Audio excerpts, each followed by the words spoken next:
우리 이제 매일 성경 큐티가 룻기를 이어가고 있는데 룻기가 끝나면 이제 사무엘상으로 들어가게 됩니다. 그래서 오늘은 사무엘상 1장을 함께 살펴보게 될 텐데요. 이 사무엘상의 첫 시작은 우리가 아주 잘 아는 한나의 스토리로 시작됩니다. 이 사무엘상 초반부는 이 사사 시대에서 왕정 시대로 넘어가는 과정을 담고 있습니다. 그러니까 사사기, 룻기까지가 사사 시대이고 사무엘서부터는 무슨 시대죠? 왕정 시대입니다. 왕이 이제 나라를 통치하는, 사사가 아닌 왕이 통치하는 왕정 시대죠. 그런데 사무엘상 초반에, 그러니까 사울이 왕이 되기 전까지는 그 과도기의 단계가 있는 것입니다. 어떻게 사사 시대가 끝이 나고 왕정으로 넘어가게 되는지를 보여주고 있는 것이죠. 그러니까 사무엘상 초반부의 이 역사적 배경은 아직 사사 시대다라고 할 수 있습니다. 이스라엘 역사에 있어서 사사 시대는요, 재앙이라고 부를 수 있을 정도로 굉장히 타락했던 시기입니다. 하나님의 은혜를 입어서 약속의 땅, 축복의 땅에 들어간 지 얼마 되지도 않아서 이들은 극심하게 타락하고 말았죠. 하나님 나라를 세우기 위해서 그 땅에 들어갔지만 크게 실패하고 말았습니다. 가나안의 남은 땅을 정복하지 못하고 하나님이 아닌 우상을 섬기면서 이스라엘은 타락하고 말았습니다. 어느 정도로 타락했는가? 거의 가나안 사람들과 구별이 안 될 정도로 세상 사람들과 똑같은 모습으로 살아갔다라는 것이죠. 그 예가 사사기의 부록에 나오는 미가 이야기와 레위인의 첩 이야기입니다. 이 사사기에 나오는 마지막 이야기들은요, 참으로 처참한 이야기인데요, 하나님의 백성이 저지른 일입니다. 하나님의 백성인 이스라엘이 얼마나 종교적으로 부패했는지, 얼마나 도덕적으로 타락했는지를 보여주는 것이죠. 이런 암울했던 사사 시대가 막을 내리고 이제 사무엘서로 넘어오면은요, 이제 사무엘서는 이제 사무엘이 이제 왕을 세우고 다윗이 이제 어떻게 왕이 되는지까지가 사무엘상이고, 사무엘하는 이제 다윗의 이야기죠. 이 하나님 마음에 합한 다윗이 왕으로 세워져서 이스라엘이 찬란한 영광을 누리는 시대가 오게 됩니다. 그런데 그러한 찬란한 영광을 누리기까지, 다윗이 왕으로 세워지기까지 그 암울하고 무질서했던 사사 시대를 종결하고 새로운 시대를 여는 사람이 있었는데요, 그게 바로 누구냐 하면 한나와 사무엘이다라는 것입니다. 하나님의 큰 계획 속에서 이스라엘이 이제 왕정이 세워지는데요, 가장 큰 중추적 역할을 했던 인물이 바로 사무엘이죠. 즉 사사 시대에서 왕정 시대로 이어지는 그 다리 역할을 한 인물이 바로 사무엘이다라는 겁니다. 그러니까 사무엘이 없었더라면 이스라엘의 왕정 시대도 없었고 또 다윗이라는 출중한 왕도 없었을 것이다 라고 말할 정도로, 말해도 과언이 아닐 정도로 사무엘은 시대적 사명을 가지고 하나님께 쓰임받았던 사람입니다. 그런데 여러분, 이러한 사무엘이 있기까지 사무엘이 그냥 나온 것이 아닙니다. 무슨 말이냐면 한나의 이 기도의 여인이 있었기 때문에, 한나라는 이 기도의 여인이 있었기 때문에 사무엘이라는 인물이 나올 수 있었다는 것이죠. 그것을 보여주는 것이 오늘 사무엘상의 첫 시작 1장의 내용입니다. 이런 하나님의 큰 계획, 큰 그림 속에서 사무엘서의 첫 시작은 이 왕정의 수립과는 전혀 무관해 보이는, 전혀 관계없어 보이는 한 가정에 포커스를 맞추고요, 또 불임이라는 이 소망 없는 한 여인에게 포커스를 맞추고 있습니다. 하나님은 심각하게 타락한 이스라엘을 끝까지 포기하지 않으시고 은혜와 긍휼을 베푸셔서 지금 한 여인을 준비시키시고 그 여인을 통해 사무엘이라는 하나님의 사람이 나오게 되었고, 결국 이스라엘에 하나님의 임재와 영광이 임하게 되는 그런 놀라운 역사를 그려내는 것이 오늘 이 사무엘상의 스토리다라고 할 수 있습니다. 이제 사무엘상 1장 1절을 우리가 다 함께 들어가 보도록 하겠습니다. 1장 1절은요, 사무엘의 아버지인 엘가나에 대해서 소개를 하는데요, 1장 1절 함께 같이 읽어보도록 하겠습니다. 에브라임 산지 라마다임 소빔에 에브라임 사람 엘가나라 하는 사람이 있었으니 그는 여로함의 아들이요 엘리우의 손자요 도우의 증손이요 숲의 현손이더라. 자, 여기 잘 보시면요, 엘가나가 어디 사람이라고 나옵니까? 에브라임 사람이다 라고 하죠. 엘가나가 어느 지역에 사는지니까 에브라임에 산다라고 이야기를 하고, 그 다음 족보가 나오는데요, 여로함의 아들 엘리우의 손자 도우의 증손 숲의 현손이다. 그러니까 지금 고조 중조 저 위에까지 올라가면서 지금 족보를 열거하고 있습니다. 이것은 지금 엘가나가 대단히 유력한 집안의 사람이다라는 것을 알 수 있습니다. 이 엘가나의 족보가 역대상에도 나오는데요, 역대상 6장 27절에서 28절 보시면요, 그의 아들 엘리아비오 그의 아들은 여로함이요 그의 아들은 엘가나라. 사무엘의 아들들은 맏아들 요엘이요 다음은 아비야라. 여기서 사무엘의 아버지 엘가나가 나오죠. 그러니까 엘가나의 아들은 당연히 사무엘입니다.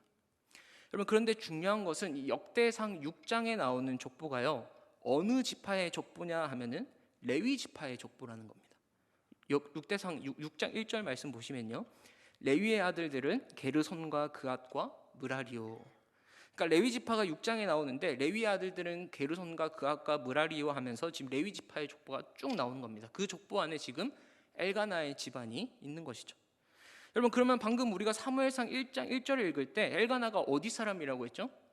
에브라임 사람입니다. 뭔가 이상하지 않습니까? 그런데 왜 이 두 사람이 레위 족보에 올라가 있냐 하는 거죠.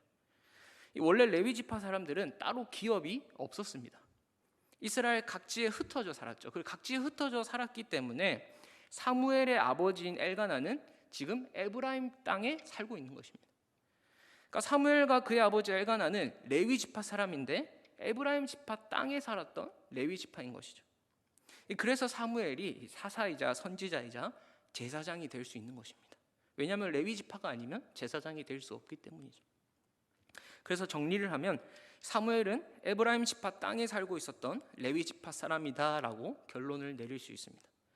이 서두에도 말씀드렸듯이 왕정이 나타나기 전까지 이 사무엘서의 배경은 사사 시대입니다. 그렇기 때문에 이 사사기와 굉장히 밀접한 관련이 있는데요, 이 사사기 마지막에는 두 이야기가 부록처럼 담겨 있습니다. 그중 하나가 사사기 19장에서 21장까지의 이 두 번째 마지막 에필로그, 두 번째 에필로그가 나오는데 그 이야기는 대략 이렇습니다. 레위 사람이 있는데 그 레위 사람이 첩을 뒀어요. 시대가 영적으로 타락하니까 이 레위 사람이 첩을 뒀는데 그 첩이 도망을 갔습니다. 그 도망간 첩을 베들레헴에서 데리고 오다가 이제 날이 어두워져서 하루 묵어야 되겠다 해서 이제 이스라엘 땅에 묵자 해서 기브아 땅에 들어가게 되는데 거기서 이 기브아의 불량배들, 즉 이 동성애자들을 만나게 되죠. 그래서 이 동성애자들이 막 그 레위 그 남자 내놔라 막 이러는데 그러다가 결국에는 누구를 내줍니까? 첩을 내주죠. 이 첩이 밤새도록 능욕을 당해서 죽임을 당합니다. 이 일이 베냐민 지파 땅인 기브아에서 일어났기 때문에 이 일 때문에 베냐민 지파와 나머지 이스라엘의 전 지파가 전쟁이 일어나죠. 결국 그 전쟁으로 인해서 베냐민 지파가 완전히 살육당하고 거의 없어질 뻔한 그런 비참한 일이 벌어진 게 이 사사기 두 번째 에필로그입니다. 그런데 이 이야기가 어떤 책과 연결이 되냐면 룻기와 연결이 됩니다. 왜냐하면 이 레위인의 첩이 베들레헴의 여자였거든요. 그런데 룻기에 나오는 나오미가 어디 사람이었죠? 베들레헴 사람입니다. 이 사사기의 두 번째 에필로그가 말해주고 있는 것은 레위인의 첩이 강간을 당해서 죽고 그리고 그 시체마저 토막을 내고 그 당시 사람들의 머릿속에 여자라는 존재의 가치가 뭐냐? 여자는 거의 사람 취급을 하지 않았다라는 겁니다. 이 자기 딸을 첩으로 판 이 베들레헴 남자는 특별히 가난하지도 않았는데 딸을 첩으로 팔았습니다. 그렇게 가난하지도 않았으면서 딸을 첩으로 팔았다는 얘기는 이 여자가 그렇게 쉽게 사고 팔 수 있는 존재였다라는 거죠. 또 기브아의 불량배들이 처음에 레위 사람, 그 남자를 내놓으라라고 했는데 자신의 첩이었던 여자를 내주죠. 이 역시 당시 여자들은 보호받지 못하고 굉장히 저급하게 여겨졌던 그런 저급하게 여겨졌던 것이죠. 이게 왜 룻기와 연결이 되냐면 같은 베들레헴에서 보아스가 사람 취급도 못 받는 룻을 엄청난 희생을 치러가면서 엄청난 자기의 손해를 감수해가면서 사람 취급도 못 받는 그 여자를, 심지어 이방 여인은 그 모함 여자를 책임져 주는 이야기죠. 이래서 사사기와 룻기의 연결입니다. 그러면 사사기와 사무엘상이 어떻게 연결되는가 하면요, 사사기의 첫 번째 에필로그인 17장에서 18장을 보면요, 에브라임 산지에 미가라는 사람이 나옵니다. 이 엘가나와 사무엘은 레위 지파인데 어디에 살고 있는 레위 지파라고 했죠? 에브라임 땅에 살고 있는 레위 지파입니다. 이 사사기 첫 번째 에필로그를 보면요, 그 에브라임 산지에 미가라는 사람이 있었어요. 근데 이 미가라는 사람이 자기 어머니한테 이렇게 얘기를 합니다. 아니 어머니가 은 1,100을 잃어버리셔서 그 훔쳐간 사람을 저주했다는 것을 제가 들었습니다. 그런데 사실은 제가 훔쳐갔습니다. 이렇게 고백을 하는 거죠. 자기가 저주를 받게 생겼으니까 덜컥 겁이 나서 어머니 은 1,100을 훔쳐간 사람을 막 저주했는데 사실 제가 훔쳤습니다. 이렇게 실토를 하는 겁니다. 그러자 어머니가 아니다 내 아들아, 너는 여호와께 복받기를 원한다라고 하면서 그 은으로 우상을 만듭니다. 심지어 미가에게는 이미 신을 섬기는, 우상을 섬기는 신당이 있었는데 그 신상을 부어 만든 우상을 만들어서 그 신상에 버젓이 두죠. 그리고 더 가관인 것은 자기 아들을 세워서 제사장으로 삼습니다. 여러분, 원래 제사장은 무슨 지파에서만 될 수 있나요? 레위 지파죠. 그런데 미가는 자기 아들을 그냥 제사장으로 삼아요. 통탄할 노릇이죠. 말도 안 되는 일을 너무나 당연스럽게 저지르고 있습니다. 자기 아들 중에 제사장을 딱 만들어놨는데, 그런데 그때 마침 누가 찾아왔느냐? 레위 사람이 찾아온 겁니다. 그 레위인이 거주할 곳을 찾고자 해서 여기저기 떠돌다가 바로 에브라임 산지 미가의 집에 노크를 한 거죠. 이 레위 사람이 자기 발로 찾아오자 미가가 어떻게 하죠? 얼씨구나, 안 그래도 레위인이 아닌 내 아들을 제사장 삼아가지고 조금 찝찝했는데 레위 사람이 자기 발로 찾아오니 땡큐죠. 그래서 미가는 돈을 많이 주고 이 레위인을 자기 집의 제사장으로 고용합니다. 그런데 나중에 단 지파 사람들이 자기 기업을 떠나 땅을 구하는 중이었는데 그 레위인을 스카우트 해갑니다. 야, 너 한 집의 제사장이 될래? 한 지파의 제사장이 될래? 우리가 돈도 많이 줄게. 큰 데로 와라. 자, 지금 이 이야기가 어디서 벌어지고 있다고요? 에브라임 땅에서. 지금 이거 뭘 얘기해주고 있냐면 에브라임 땅에서 벌어진 레위인과 제사장들의 영적 타락입니다. 그런데 사무엘서는 그 에브라임 땅에서 살던 레위 지파 사무엘이 제대로 된 제사장이 무엇인지를 보여주는 것이죠. 사사기에 나오는 그 엉터리 제사장들이 아니라, 정말 돈에 팔려다니는 그 엉터리 레위인이 아니라 바로 그 에브라임 땅에서 이제 진짜 제사장이 나오는 것을 보여주고 있는 것입니다. 그래서 사사기와 룻기, 사사기와 사무엘서는 굉장히 밀접한 관계가 있습니다. 자, 이러한 이해를 가지고 다시 오늘 본문으로 들어가 보면요, 엘가나에게는 아내가 몇 명이 있었죠? 둘이 있었습니다. 첫 번째 아내의 이름은 한나였고 두 번째 아내는 브닌나였습니다. 그런데 브닌나에게는 자식이 있었지만 한나에게는 자식이 없었죠. 아마도 엘가나는 처음에 한나를 부인으로 얻었는데 이 자녀가 없어서 그 후에 브닌나를 또 얻은 게 아니냐, 뭐 이런 추측들이 있습니다. 그러면 엘가나는 어떤 사람이었냐? 우리 사무엘상 1장 3절 말씀인데요, 제가 읽겠습니다. 이 사람이 매년 자기 성읍에서 나와서 실로에 올라가서 만군의 여호와께 예배하며 제사를 드렸는데 엘리의 두 아들 홈리와 비나스가 여호와의 제사장으로 거기에 있었더라. 이 엘가나는 매년 자기 성읍에 나와서 실로라는 곳에 올라가서 예배를 드렸습니다. 이때 당시에는 성막이 실로에 있었기 때문이죠. 굉장히 경건한 사람입니다. 이 엘가나는 매년 정성스러운 마음으로 실로에 올라가서 만군의 여호와께 예배하며 제사를 드렸던 사람이죠. 그런데 이 3절에서 엘가나의 집안과 당시 대제사장이었던 엘리의 집안을 지금 대조하고 있습니다. 그러면서 성경 기자가 복선을 깔아주고 있는 거예요. 엘가나의 집안은 만군의 여호와 하나님께 예배하며 제사를 드렸는데 엘리의 두 아들 홈리와 비나스가 여호와의 제사장으로 거기에 있었다라고 말하죠. 여러분, 우리가 알다시피 당시 종교 지도자였던 엘리는 정말 형편이 없었습니다. 나중에 한나가 기도하는 모습을 보고 저 술 취한 것 아니냐. 그리고 두 아들 홈리와 비나스도 말할 것도 없죠. 제사장인데도 하나님을 멸시하고 자기 마음대로 재물을 갈취하고 제사를 멸시했던 자들입니다. 그에 반해 엘가나의 집안, 특히 나중에 태어날 사무엘은요, 홈리와 비나스와 비교할 수 없을 정도로 하나님 앞에서 거룩하게 살아갑니다. 그래서 하나님 앞에 잘 자라더라. 나중에 계속해서 사무엘에 대한 이야기가, 어렸을 적 이야기가 홈리와 비나스에 대조돼서 나오는 것을 우리는 볼 수 있습니다.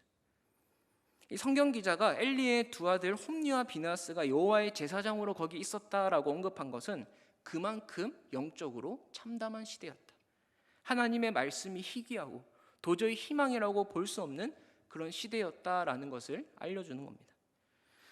이 엘가나가 매년 하나님께 제사를 드리고 난 후, 이 제사를 드리면 이 화목제 같은 경우는 제물을 나눠 먹죠. 제물을 나눠주는데 브닌나와 그의 모든 자녀에게는 나눠주고 한나에게는 몇 배를 줬습니까? 2배를 줬습니다. 왜요? 한나를 더 사랑해서죠. 비록 한나는 자녀가 없었지만 이 엘가나가 한나를 굉장히 사랑했습니다. 그러면 한나에게 자녀가 없었던 이유가 도대체 뭐냐라고 했을 때, 여러분 오늘 본문 5절 하반절을 보실까요? 여호와께서 그에게 임신하지 못하게 하시니라고 하죠. 여호와께서 임신하지 못하게 하셨다는 것은 이유가 있다는 얘기입니다. 하나님의 개입인 거죠. 여호와 하나님이 그렇게 하셨다는 것은 다 뜻이 있어서 그렇게 하셨다는 겁니다. 결국은 우리가 알듯이 기도의 자녀 사무엘을 낳게 하기 위해서, 기도의 자녀 사무엘을 낳게 하기 위해서 하나님께서 임신을 못하게 하신 거죠. 그러면 그런데 이 히브리 사람들의 언어 습관에 어떤 게 있냐면요, 강조를 하려면 항상 두 번을 얘기하는 게 이 히브리 사람들의 언어 습관입니다. 그래서 5절에서 여호와께서 임신하지 못하게 하시니 하고 6절에 바로 또 나오죠. 6절 상반절에 여호와께서 그에게 임신하지 못하게 하심으로. 하나님이 지금 한나의 태문을 막으신 겁니다. 왜 그러셨을까요? 그러면 지금이야 자녀가 없거나 낳지 못해도 별 문제가 되지 않습니다. 그런데 구약 당시 사람들은요, 여자가 시집 가서 아이를 갖지 못한다? 이 굉장히 수치스러운 일이고 굉장히 불미스러운 일이었어요. 심지어 임신을 못하는 것은 하나님께 징계를 받았다라고까지 여겨지기도 했습니다.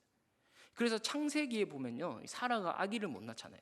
그래서 그의 요정 하갈이 대신 아이를 낳습니다.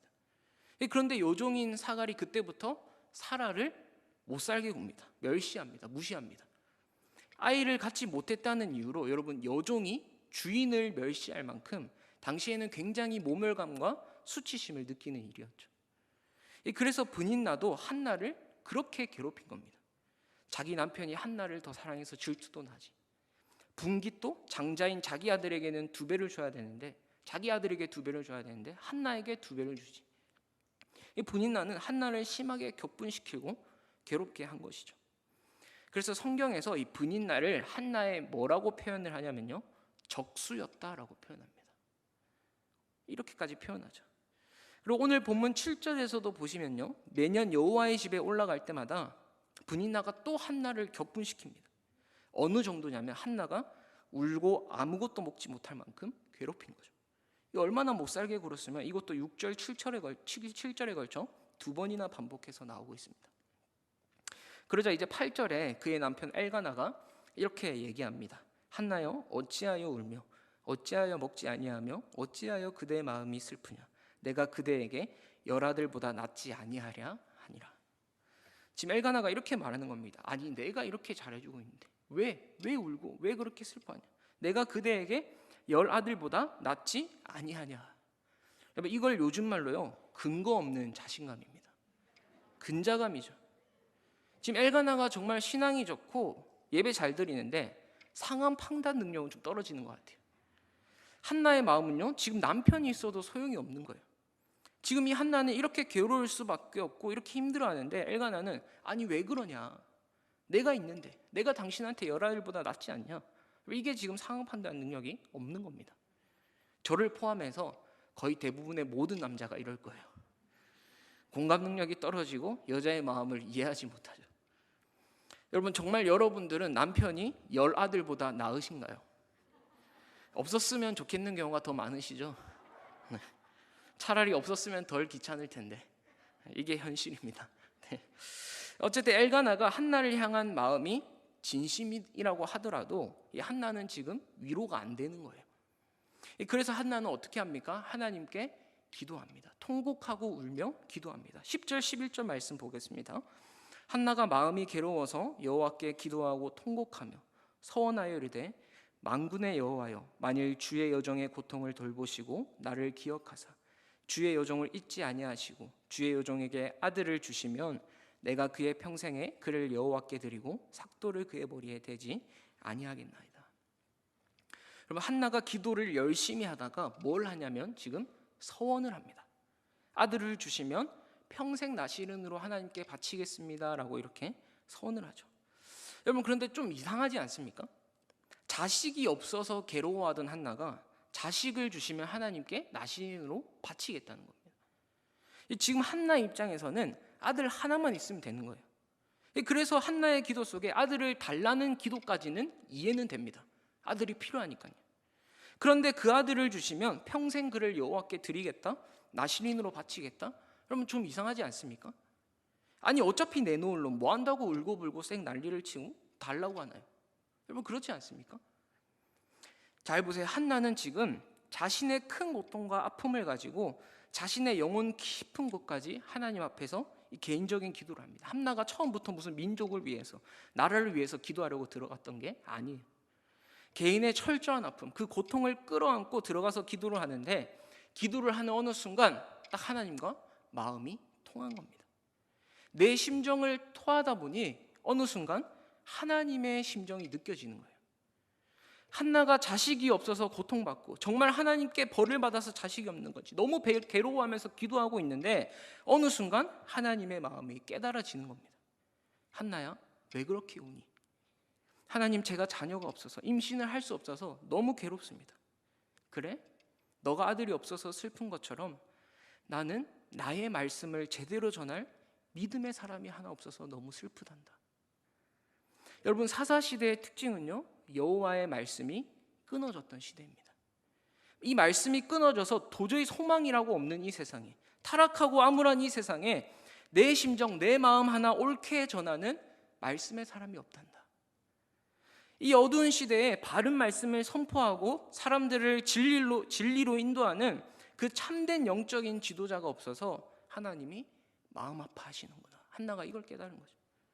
내가 아들이 없어서 괴롭고 고통받는 것처럼 하나님은 하나님의 사람이 없는 지금 이 시대를 보면서 괴로워하시는구나. 여러분, 이 마음이 깨달아지는 겁니다. 그래서 한나는 그 아들을 하나님을 위해 드리고 바치겠다고 서원한 거예요. 그러니 한나의 기도는 여러분 그저 자식 달라는 기도가 아닙니다. 한나의 기도는 그저 개인의 아픔과 고통을 해결해 달라는 기도가 아닙니다. 한나의 기도는 역사의 새벽을 여는 기도였고, 이 말씀이 희귀한 시대에 하나님의 마음을 알아 이 타락한 민족을 위해서 말씀의 사람으로 하나님 앞에 내놓겠다는, 여러분 놀랍고도 위대한 기도가 한나의 기도인 것이죠. 여러분, 여기서 중요한 것은요, 한나가 자식 없는 괴로움, 그 아픔이 없었다면 이러한 하나님의 마음을 알았을까요?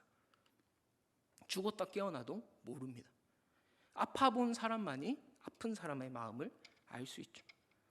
그렇다면 하나님이 때로는 가끔 가다가 내 인생에도 그런 깊은 슬픔을 주시고 고통을 허락하십니다. 우리는 거기에 하나님의 메시지가 감추어져 있다는 것을 볼 수 있어야 하는 거죠. 오늘 한나도 여호와께서 임신하지 못하게 하셨잖아요. 다른 누구도 아닌 여호와께서. 얼마나 고통스러웠겠습니까? 얼마나 막혀있는 것처럼 느껴졌겠습니까? 그러나 그 하나님의 큰 계획 속에서 하나님의 개입이 있었던 것이죠. 그 아픔을 가지고 기도하는 한나를 통해서 위대한 선지자 사무엘이 나오고, 그 사무엘을 통해 다시금 하나님의 임재와 하나님의 영광이 그 이스라엘 땅에 임하게 되는 놀라운 하나님의 역사. 여러분, 지금 막 사무엘이 태어난 시대는요, 여호와의 말씀이 희귀해서 누구도 말씀을 듣지 못했던 시대입니다. 어느 정도였냐 하면은 이 하나님이 성전에 있는 사무엘을 부르시는데요, 나중에 사무엘이 태어나고 성전에 바쳐지잖아요. 이 사무엘을 부르는데 대제사장 엘리조차 그것이 하나님의 음성인지 모릅니다. 대제사장이 그 정도면 일반 사람들은 말 다 했죠. 여러분, 이것을 아모스에서는 이렇게 말합니다. 아모스 8장 11절 말씀인데요, 주 여호와의 말씀이니라. 보라, 날이 이를지라 내가 기근을 땅에 보내리니 양식이 없어 주림이 아니며 물이 없어 가람이 아니오 여호와의 말씀을 듣지 못한 기갈이라. 여러분, 지금 우리 시대도 마찬가지입니다. 양식이 없어서 줄인 것이 아니라, 물이 없어서 가란 것이 아니라 여호와의 말씀을 듣지 못한 기갈인 것이죠. 여러분, TV만 틀어도, 핸드폰만 켜도, 유튜브만 틀어도 수많은 설교와 말씀이 쏟아지지 않습니까? 그런 말씀이 수많이 쏟아지는데 지금 우리 교회만 봐도 매일 새벽기도, 수요, 금요, 주일. 여러분, 왜 우리는 여호와의 말씀을 듣지 못하는 기갈을 경험하는 것일까요? 왜 우리 삶에 여호와의 말씀이 들리지 않는 것일까요? 왜 강단에서는 살아있는 하나님의 말씀이 선포되지 않는 것일까요? 여러분, 기독교 2000년 역사와 성경의 역사를 보면요, 하나님의 마음을 가진 한 사람, 하나님의 마음을 가진 한 사람의 그 슬픔과 애통이 하나님의 역사를 열어가는 시발점이 되었습니다. 복음의 역사는 그런 사람들을 통해서 이루어져 왔습니다. 그렇다면 지금도 여전히 마찬가지입니다. 오늘 사무엘서는 꺼져가고 몰락해가던 그 사사시대 말에 하나님이 다윗의 집을 통해 예수 그리스도를 보내시려는 그 구속사 속에서 불임을 가진 한 여인 한나를 통해, 그리고 그 여인의 신실한 기도로 태어난 사무엘을 통해 그 역사를 이루어가고 있다는 것을 우리에게 말씀해주고 있는 것이죠. 여러분, 그렇게 한나를 통해 얻어졌던 아들이 누굽니까? 사무엘이죠. 그 사무엘을 통해 이스라엘이 어떻게 회복되어졌냐? 사무엘상 3장 20절에서 21절 말씀인데요. 단에서 브엘세바까지의 온 이스라엘이 사무엘은 여호와의 선지자로 세우심을 입은 줄을 알았더라. 여호와께서 실로에서 다시 나타나시되 여호와께서 실로에서 여호와의 말씀으로 사무엘에게 자기를 나타내시니라. 여호와의 말씀이 드디어 나타났습니다. 누구를 통해요? 사무엘을 통해요. 단에서부터 브엘세바까지 온 이스라엘이 지금 사무엘을 통해서 하나님의 말씀, 그 하나님의 임재를 다시금 맛보게 되는 것입니다. 여러분, 다시 오늘 본문으로 돌아와서요. 이렇게 한나가 서원하며 하나님께 기도하고 있는데 제사장 엘리가 한나의 기도하는 모습을 보고 이렇게 말합니다. 내가 언제까지 취하여 있겠느냐? 포도주를 끊으라. 참 우스꽝스러운 상황이죠. 한나는 지금 하나님과의 깊은 관계 속에서 하나님의 은혜를 누리고 있는데 제사장이라는 사람이, 영적 지도자라는 사람이 그 모습을 보고 포도주를 끊으라고 하니 기가 막힐 노릇입니다. 그런데 한나가 이렇게 대답합니다. 15절 말씀에 한나가 대답하여 이르되 내 주여 그렇지 아니하니이다. 나는 마음이 슬픈 여자라 포도주나 독주를 마신 것이 아니요 여호와 앞에 내 심정을 통한 것뿐이오니. 여기서 한나가 나는 마음이 어떤 여자라고 합니까? 마음이 슬픈 여자라고 해요. 여기서 마음이 슬프다는 것은 애통함을 말합니다. 한나가 왜 마음이 슬프고 애통했을까요? 앞서 우리가 살펴보았듯이 처음에는 자신의 개인적인 고통, 그 괴로움 때문에 애통했습니다. 그러나 그 괴로움 속에서 기도하면서 하나님의 마음을 알게 된 것이죠. 말씀의 사람이 없는 이 시대를 보며 하나님은 아파하시는구나. 여러분, 우리에게도 필요한 것은 이 한나와 같은 애통함입니다. 요즘 우리는 이러한 애통함을 잃어버리고 살아가는 것 같아요. 예수님이 가르쳐 주신 대로라면 애통하는 자가 복이 있다라고 말씀하시죠. 시대의 슬픔을 안고 우리의 가정의 아픔을 안고 우리의 교회의 아픔을 안고 이 나라 이 민족의 아픔을 안고 끌어안고 애통하는 자가 보기 힘들다라는 시대입니다. 여러분, 오늘 이 사사시대의 어두운 역사가 종결되고 새로운 시대를 열 수 있었던 것은요, 한 여인의 애통에서부터 시작되었다는 것을 여러분 잊지 마시기 바랍니다. 저와 여러분이 그 하나님의 마음을 끌어안고 하나님의 마음으로 애통하는 사람이 되기를 간절히 소망합니다. 계속해서 17절 말씀을 보면요, 한나의 말에 이렇게 엘리가 대답합니다. 엘리가 대답하여 이르되 평안히 가라. 이스라엘의 하나님이 내가 기도하여 구한 것을 허락하시기를 원하노라 하니. 이 제사장이 이렇게 얘기를 한 것이죠. 여러분 같으면 어떻게 느끼시겠습니까? 나는 정말 열심히 기도하는 사람이에요. 그런데 영 형편없는 제사장이 맨날 엉뚱한 소리만 하고 술 취했냐 그러고 맨날 의자에 앉아만 있고 그래요. 그런데 내가 열심히 기도하고 있는데 와서 하는 말이 하나님께서 당신의 기도를 응답하실 것입니다. 이렇게 하고 딱 갔다면 어떤 마음이 들까요? 사실 저 같으면 지나 잘하지, 이런 마음이 들 수가 있을 것 같아요.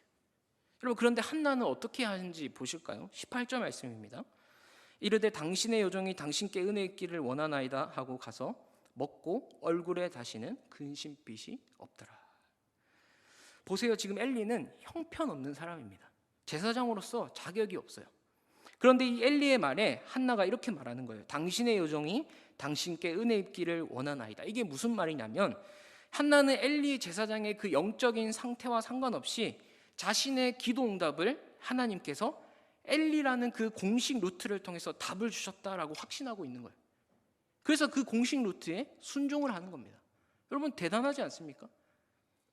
아마 한나는 이렇게 생각했을 거예요. 내가 기도했어도 하나님께서 제사장을 통해서 역사하신다. 왜? 하나님이 세웠거든요. 하나님, 그 당시는 제사장을 통해서 원래 하나님께 나아갈 수 있었고 기도할 수 있었잖아요. 아무리 형편없는 영적 지도자라 할지라도 하나님이 정해놓으신 그 공식 루틴 제사장을 통해서 반드시 나의 기도가 응답될 것이다 라고 그 말씀에 순종하는 모습을 보여주고 있는 것입니다. 즉 다시 말하면요, 무질서의 시대, 그 사사시대의 무질서를 질서의 시대로 바꿔가는 그 징검다리 역할을 지금 누가 하고 있는 겁니까? 한나가 하고 있는 겁니다. 사사시대는 완전히 무질서의 시대였죠. 정말 영적인 지도자 아무도 없습니다. 사사들도 다 타락하고요, 제사장들 다 타락합니다. 그랬던 시절에 자기가 기도한 걸 응답받는데 제사장이 말했다고 해서 그 질서에 순종한 거죠. 이 무질서의 시대를 질서의 시대로 바꾸는 징검다리 역할을 한나가 하고 있는 것입니다. 여러분, 그러니 한나는 단순히 기도만 열심히 하던 여인이 아니었습니다. 단순히 아이를 달라고 기도했던 여인이 아닌 것이죠. 그걸 넘어서서 새로운 시대를 여는 그런 신앙을 보여준 인물이 바로 한나다라고 할 수 있습니다. 여러분, 사사기를 보면요, 처음에 이스라엘 백성들이 외적의 침략을 받으면, 그래서 고통을 받잖아요. 그러면 하나님께 어떻게 합니까? 부르짖습니다. 그러면 하나님이 누구를 보내죠? 사사를 보내서 구원해 주세요. 그런데 사사기의 마지막 사사였던 삼손 시대에는 이스라엘 백성들이 분명히 괴로워요. 블레셋에 인해서 고통받고 있어요. 그런데 성경에 보면요, 부르짖지 않습니다. 부르짖음이 빠져 있어요. 그전에는 그래도 이스라엘 백성이 괴로우면요, 부르짖기라도 했습니다. 그런데 삼손 시대에 가니까 어떻게 됩니까? 괴로운데 부르짖지도 않아요. 정말 심각한 거죠. 여러분, 그런데 그 괴로움에 부르짖었던 여인이 누구입니까? 한나입니다. 그래서 무질서의 시기였던 사사 시대를 지나서 다윗으로 이어지는 그 찬란한 영광을 맛보기까지 시대적 사명을 가지고 쓰임 받았던 자가 바로 한나였다라는 것이죠. 오늘날 많은 사람들이 지금 이 시대를 보면서 마치 사사 시대와 같다라고 얘기합니다. 우리의 왕이신 하나님이 계시지만 하나님 없이 각자 자기 소견에 옳은 대로 살아가는 시대. 이러한 영적으로 어두운 시대 속에서 여러분, 저와 여러분이 오늘 이 한나처럼 이 암울한 시대를 뚫고 새로운 시대를 여는 사람들이 되었으면 좋겠습니다. 그런 우리 대길교회가 되었으면 좋겠습니다. 여러분, 대길교회에 정말 너무너무 훌륭하신 성도님들이 참 많이 계신데 이 어려운 시기에, 특별히 코로나 이후에 다시 우리 교회가 살아나야 되지 않겠습니까? 다시 일어나야 되지 않겠습니까? 정말 하나님의 은혜와 축복으로 모두 한마음 한뜻이 되어서 새로운 시대를 열어가는 그런 복된 교회가 되기를 간절히 소망합니다. 그 역할을 저와 여러분이 앞장서서 감당해 나가는 그런 우리가 되기를 주님의 이름으로 축복합니다. 기도하겠습니다. 하나님, 감사합니다. 때로는 우리의 삶 속에 이해되지 않는 어려움, 여러 가지 아픔들을 주시면서 하나님, 우리를 더욱더 하나님의 사람으로 빚어가게 하심에 감사합니다. 그 속에서 하나님의 마음을 발견하고 하나님의 뜻을 발견하여 하나님 오늘도 이 세상의 주인 되시고 오늘도 하나님의 역사를 이루어 나가시는데 그 역사에 우리 대길교회가 그리고 우리 모든 성도님들이 하나님 사용되어지고 쓰임받게 하여 주시옵소서. 한나처럼 시대적 소명을 가지고 이 어두운 시대에 어떻게 하면 더 하나님의 영광을 위해 살아갈 수 있을까 고민하며 그 하나님의 영광을 위해 달려나가는, 그래서 우리의 한평생 일평생뿐인 이 인생 남은 여생 하나님께 쓰임받는 우리들 될 수 있도록 인도하여 주시옵소서. 감사드리며 예수님 이름으로 기도합니다. 아멘.